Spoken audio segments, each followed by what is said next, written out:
कि कितने लोग आप में से ऐसे हैं जो सिर्फ बोलने के लिए बात करते हैं और कितने लोग ऐसे हैं जो दिल से महसूस करते हैं।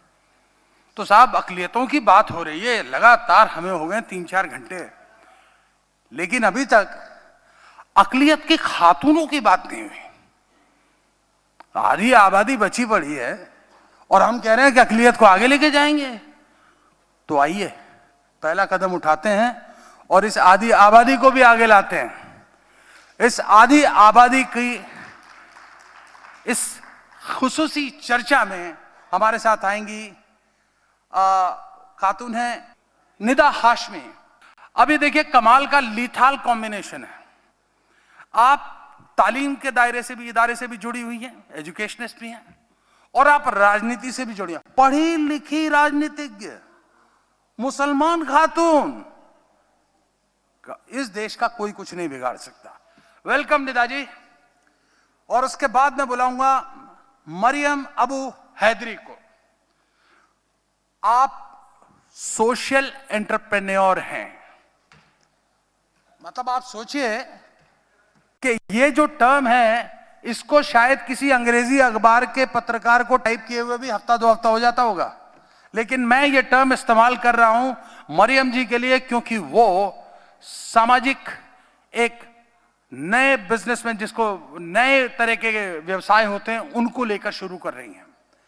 अब जाहिर बात है, इतनी अकलमंद 2 खातून हैं, इतनी लिथाल कॉम्बिनेशन वाली हैं, मुझ जैसा जाहिल तो बात करने के लायक है नहीं। तो फिर इसके लिए बात करने के लिए बुलाते हैं शाइस्ता महजबी को, जो कि खुद मैं जब ये काफी छोटी हुआ करती थी और मुझे शायद ध्यान आता है कि पहली बार मुझे ईटीवी का मैं सूफी फेस्टिवल करवा रहा था और वहां आके इन्होंने मुझसे दरखास्त की थी कि मुझे आपके मुशायरे में शायरी पढ़नी है। तो बहुत छोटे से शायरी का शौक रखने वाली और अब एक जिम्मेदार इस देश की नागरिक शाइस्ता। वेलकम शाइस्ता।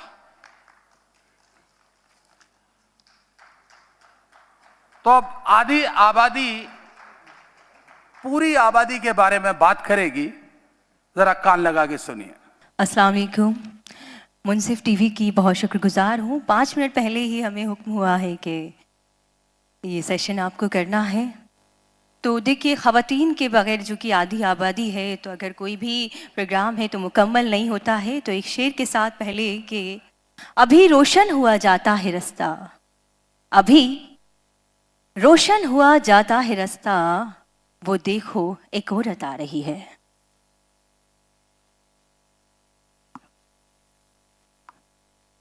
हमारे एक और पैनलिस्ट अभी यहाँ पर मिस हैं। मैं गुजारिश करूँगी यास्मीन फारूकी साहिबा से कि वो स्टेज पर तशरीफ़ फरमाएं। वो एक सोशल एक्टिविस्ट हैं। जो ख़वातीन हमारे साथ इस सेशन में हैं, हमने भी तारुफ भी दिया। निदा साहिबा जो कि पॉलिटिकल एक्टिविस्ट हैं, बेहतरीन काम कर रही हैं माशरे के लिए भी। और मरियम साहिबा, उनका भी ताल्लुक़ दिया, ईरान से वो हैं और अभी यूएस की यूनिवर्सिटी से, बहुत बड़ी यूनिवर्सिटी से उन्होंने तालीम हासिल की है। एनिमल लवर है, एनवायरनमेंट के लिए काम कर रही हैं। तो उनसे हमारे सवालात इसी मुतालिक होंगे। तो निदा साहिबा, बहुत बहुत शुक्रिया आपका। आप ये बताइए, देखिए हमारा सवाल आपसे ये है कि ख़वातीन किस तरह से माशरे में अपना किरदार अदा कर सकती हैं। जैसे कि कहा जाता है कि आजकल के नौजवान जो है चाय की थड़ी पर मिलते हैं या कुछ गलत कामों में लग रहे हैं, तो इसमें ख़वातीन का क्या रोल होता है? एक आप ख़वातीन, एक आप एक्टिविस्ट हैं, तो आप क्या कहना चाहेंगे इस पर? सबसे पहले तो मैं मुनसिफ टीवी का शुक्रिया अदा करना चाहती हूँ कि उन्होंने विमेन पार्टिसिपेशन यहाँ पे हमें स्टेज पे दिया। So I am really thankful to you. और अब आगे बढ़ते हुए मैं आपसे ये कहना चाहती हूँ कि विमेन का रोल सोशल मतलब दायरे में ना नहीं सीमित है कि उसे सिर्फ घर तक ही उसका रोल है, खाना पकाना, घर संभालना, वो तो है ही, मैं जानती हूँ। मगर हम जो हैं काफ़ी आगे और बहुत चीज़ों में बोल सकते हैं, जैसे एजुकेशन। हमें अपने लिए एजुकेशन इसलिए ज़रूरी है कि हम आने वाली पीढ़ी के लिए एजुकेशन दे सकें और उनको पढ़ा सकें।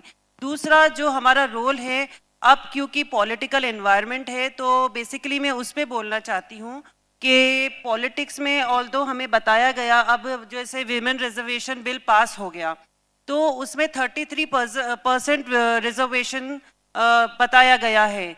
तो जो अब चुनाव आ रहे हैं तो उसमें हमारा कितना अब दिया जाएगा, रिजर्वेशन में हमें कितना परसेंटेज दिया जाएगा, कितनी सीट्स दी जाएंगी, उस पे हमें आगे आके और बोलना चाहिए और अपना हक मांगना चाहिए। क्योंकि अगर हम अपना हक नहीं मांगेंगे और अपनी जो सोच है गवर्नमेंट को नहीं बताएंगे तो वो हमारे लिए इतनी ज़्यादा फिक्रमंद नहीं होगी। दूसरी बात ये है कि क्योंकि मतलब इंडिया में ये देखा गया है कि जो विमेन पार्टिसिपेशन है पॉलिटिक्स में वो बहुत कम है। राज्यसभा में 10% है और लोकसभा में 15% है, और जो विधानसभाएं हैं उनमें तो मुश्किल से 10% है। तो ये जो डिस्क्रिमिनेशन वुमेन के साथ किया जा रहा है, महिलाओं के साथ किया जा रहा है, आगे ये नहीं होना चाहिए। क्योंकि महिलाएं अब सशक्त हैं, पढ़ी लिखी हैं, वो आगे आके ये वाला अपना पॉलिटिकल रोल भी निभा सकती हैं अच्छे से, क्योंकि उन्होंने अभी तक जितने रोल निभाए हैं अच्छे से निभाए हैं। मगर देखा गया है कि पॉलिटिकल पार्टीज में सबसे पहले तो सीट्स नहीं दी जाती, और अगर सीट्स दे भी दी जाती है तो जहां वो काम करती हैं वहां पे उनके साथ भेदभाव किया जाता है। और अगर उनको अच्छी पोस्ट मिल भी जाए या रिकॉग्नाइजेशन मिल भी जाए तो उनके साथ गलत कहानियां बनाई जाती हैं, गलत नेताओं के साथ उन्हें ऐसे गलत बातें जोड़ी जाती हैं जो कि बहुत गलत होती है। जब ऊपर औरत किसी पोजीशन पे आती है तो उसके लिए बहुत कहानियां बनाई जाती है, जबकि किसी मर्द के साथ ऐसा नहीं होता।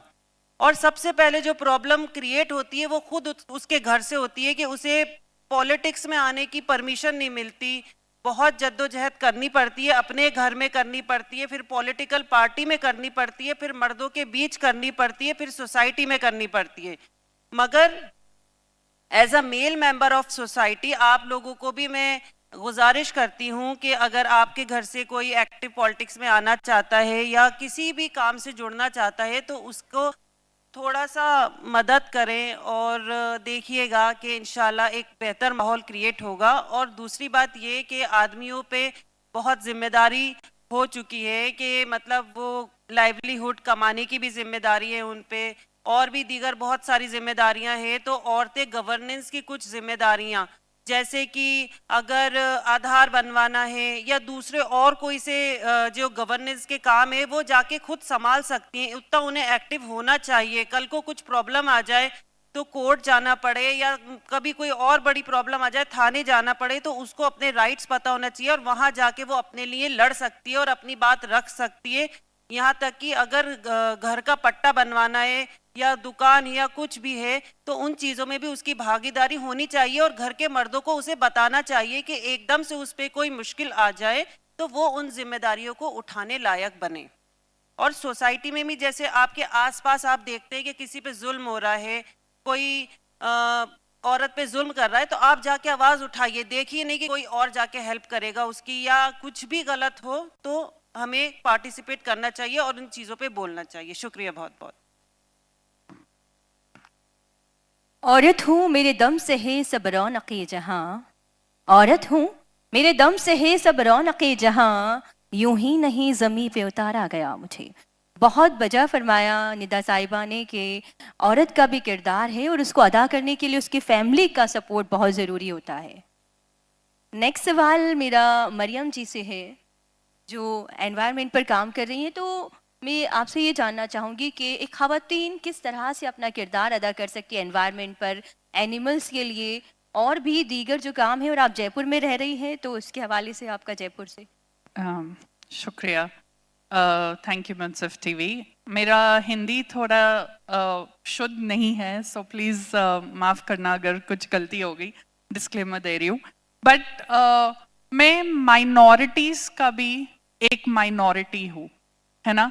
मैं एज अ माइनॉरिटी जो है मैं एक वुमेन भी हूँ और उस वुमेन में भी वो फीमेल सेक्टर में भी वो डोमेन में भी वो एरिया में भी मैं एक माइनॉरिटी हूँ, क्योंकि मैं एक ऐसे जीव के लिए काम कर रही हूँ जो खुद अपनी जगह अपना दर्द बयां नहीं कर सकते।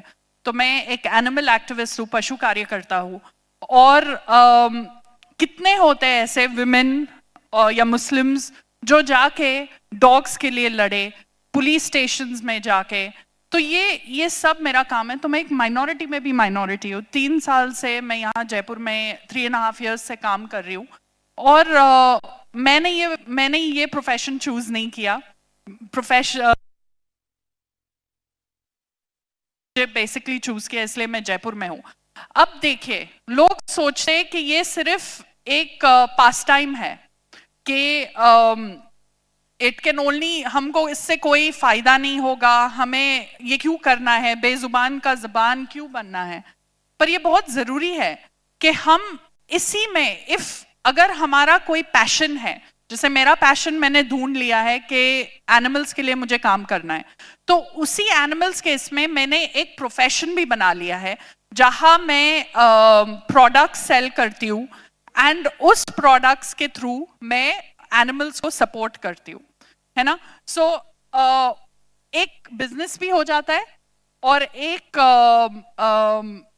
सोशल एक्टिविज्म भी हो जाता है, जो हम कम्युनिटी के सबसे वीकेस्ट, लोग कहते हैं बच्चे सबसे वीकेस्ट होते हैं, वल्नरेबल पॉपुलेशन होता है एक कम्युनिटी में। आप बच्चों को देखोगे, so they are the most vulnerable. मेरा ये कहना है कि बच्चों से भी नीचे there is a vulnerable population and that is animals and the environment, क्योंकि हमारे बिना इनकी आवाज कहीं नहीं पहुंचेगी। तो बच्चे एटलीस्ट चिल्ला सकते हैं कि मुझे दर्द हो रहा है, बट ये बेजुबान कुछ नहीं कह सकते। जी, बहुत बहुत शुक्रिया आपका। अपने जानवरों के लिए आप हक के उनके लिए आवाज़ उठा रही हैं। और देखिए, ख़वातीन किस किस तरह से अपनी फैमिली को भी सपोर्ट कर सकती है और ख़ुद के लिए काम कर सकती है और माशरे के लिए काम कर सकती है, उसका जीता जागता सबूत हमारे सामने है।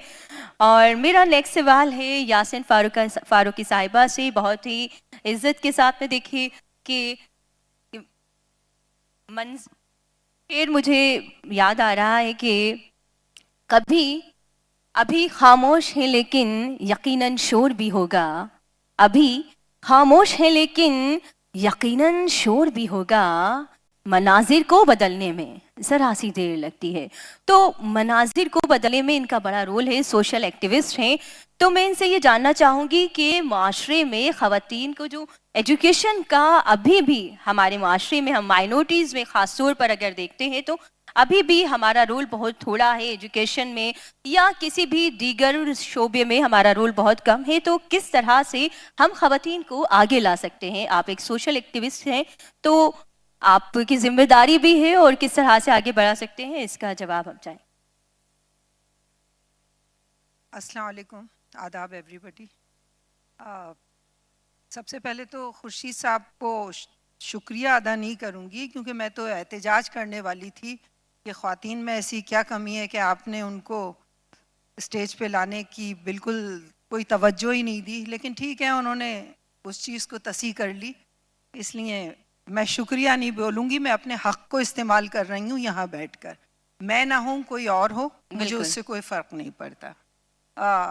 एजुकेशन की आपने बात कही है बेटे। देखिए, जहाँ तक एजुकेशन का सवाल है, मैं नाउम्मीद नहीं हूँ, और मेरी ज़िंदगी में एक ही चीज़ बहुत अच्छी या बुरी रही है कि मैं नाउम्मीद नहीं हूँ। हम लोग, सोच बड़ी है हमारी। वो वाला दौर जब बिल्कुल ही ख़वातीन के पास, हमारे साथ भी, क्योंकि हम हिंदुस्तान में रहे हैं, भारत में रहे हैं, तो थोड़ा सा हमारे यहाँ भी कास्टिज़म का, जो कि मुसलमानों में नहीं होता है, लेकिन फिर भी एक कास्टिज़म का जो प्रॉब्लम था वो हमेशा रहा। हायर कास्ट वाले हमेशा पढ़े, और जो लोअर कास्ट थे, या तो मैं तो उस चीज़ को नहीं मानती हूँ, लेकिन यूँ कह लीजिए कि जिन लोगों के पास हुनर था, मैं उन्हें हुनरमंद मानती हूँ, और जिन लोगों के पास हुनर था उन लोगों ने उस हुनर पे तवज्जो दी, और उस हुनर पे तवज्जो देने की वजह से वो थोड़ा सा तालीम से दूर रहे। लेकिन आज की तारीख में मुझे इस बात पे फ़ख्र है कि हुनर के साथ साथ तालीम का जो जहन बन रहा है मजबूती से और इतने ही स्ट्रांगली बन रहा है। और अगर आप तवज्जो देंगे, या अखबारों में आ रहा है IAS IPS लड़कियां भी बन रही हैं, और देखिए कोई चीज, किसी भी चीज को बदलाव के लिए वक्त लगता है, और वो हमारे पास अब आ रहा है कि हमारी सोच डेवलप हो रही है, हम तालीम के बारे में सोच रहे हैं। पहले क्या होता था, माओं की तालीम बहुत मुख्तसर होती थी, घरा घरू होती थी, कुरान पाक और उर्दू से आगे नहीं बढ़ती थी। लेकिन आज की माएँ इंग्लिश स्पीकिंग भी हैं, पढ़ाई में, एजुकेशन में आगे भी हैं। और एक जो ये बड़ी अच्छी कहावत है कि एक मर्द जो है, एक मर्द पढ़ता है और एक औरत अगर पढ़ती है तो पूरा ख़ानदान पढ़ता है। तो वो एक बहुत अच्छी बात है कि आज की जो औरत है वो, मैं ये मानती हूँ कि अब एजुकेटेड है और इतनी सोच भी डेवलप है, आपको उस तरह की अब सोच भी नहीं, सियासी शऊर भी है। और मैं इस चीज़ से बहुत खुश हूँ और मुतमईन भी हूँ कि माशरे में अब वो बात नहीं रही जो पहले थी। शुक्रिया। लेकिन अगर देखा जाए तो ज़्यादातर माएँ जब अपनी बहू देखने जाती हैं तो वो ये देखती हैं कि उनकी बहू ज़्यादा पढ़ी लिखी ना हो और ज़्यादा बोलती ना हो, मतलब सीधी सादी लड़की को ज़्यादा तवज्जो दी जाती है, बजाय इसके कि समझदार हो, तालीम याफ्ता हो। इसकी क्या वजह है? और no no no no no, क्यों आप एक मिनट, ये सवाल सिर्फ आपसे ही नहीं है, ये नहीं, पूरे मैं तो मुआशरे नहीं, की। मेरे जी। से नहीं है, मैं आपसे सवाल कर रही हूँ कि आप अभी शादी नई नई हुई है, क्या आपकी सास ने ये सोचा है क्या कि आप पढ़ी लिखी नहीं होती तो ज्यादा अच्छा था, जी, या वो तो जाहिल हमारी होती तो फूफी ज्यादा थी, अच्छा? लेकिन अगर वो भी हम मैं बताएं इस बात दूसरी को अगर कभी- लड़कियों I को am not देखने, agree with you. नहीं नहीं, बच्चे, जो जब बच्चे I think that ये बिल्कुल सही नहीं, I mean सही है to certain extent, क्योंकि जहाँ people uneducated है, ठीक है। अगर आप मोस्टली जब मैं एनिमल एक्टिविज्म का काम करती हूँ तो मेरा काम मुझे ऐसे एरियाज में भी ले जाता है जहाँ पीपल आर अनएजुकेटेड। और वहाँ मैं आपको बता दूं, जो वॉल्ड सिटी में है प्राइमरली, जहाँ मुस्लिम्स बहुत ज्यादा रहती है, मैंने वहाँ के हालात देखे। मैं खुद शॉक्ड हूँ कि विमेन को इस कंडीशन में रखा जाता है, या उनको जैसे मेंस्ट्रुअल हेल्थ के बारे में भी पता नहीं है, हाइजीन के बारे में भी पता नहीं है। तो हाँ, ऐसे कंडीशंस भी है, but as you said also educated women and बहूज एंड वाइफ्स का भी बहुत बड़ा किरदार है। और उनको बिल्कुल ही ऐसा नहीं देखा जाता है कि यू नो कि if a woman is more educated शील गो अवे फ्रॉम इस्लाम, ऐसा बिल्कुल नहीं है।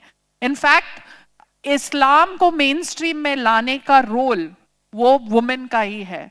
एंड हमको लास्ट रखा सेशन में, कोई बात नहीं, but last is for the best, you know, so always, so yes. Nida साहिबा कहना चाहती हैं इस सवाल पर? मैं एक्चुअली ये कहना चाहती हूँ कि आपने जो सवाल किया है वो 50% सही भी है और 50% गलत भी है, क्योंकि हम सिर्फ हमें देख रहे हैं और हमारा माशरा देख रहे हैं कि हाँ, हम और हमारे आसपास जो लोग हैं वो ये पसंद करते हैं कि हाँ, कि पढ़ी लिखी लड़की आए, एजुकेटेड हो और ऐसी हो प्रेजेंटेबल, जो हमारे लड़के के साथ अच्छी लगे। मगर ये आधा ही सच है, क्योंकि हमने वही देख रहे हैं जो हमें दिख रहा है, मगर और भी कम्युनिटीज़ हैं, सिटी है और जो आउटस्कर्ट्स हैं, जो गांव हैं, वहाँ पे और बहुत से माशरे में मैंने ये देखा है कि यही देखा जाता है कि हाँ, हमारी बेटी तो पढ़ी लिखी हो, हमारी बेटी को जो हमारा जो दामाद हो वो बहुत से अच्छे से रखे, रिस्पेक्ट से रखे, केयर करे।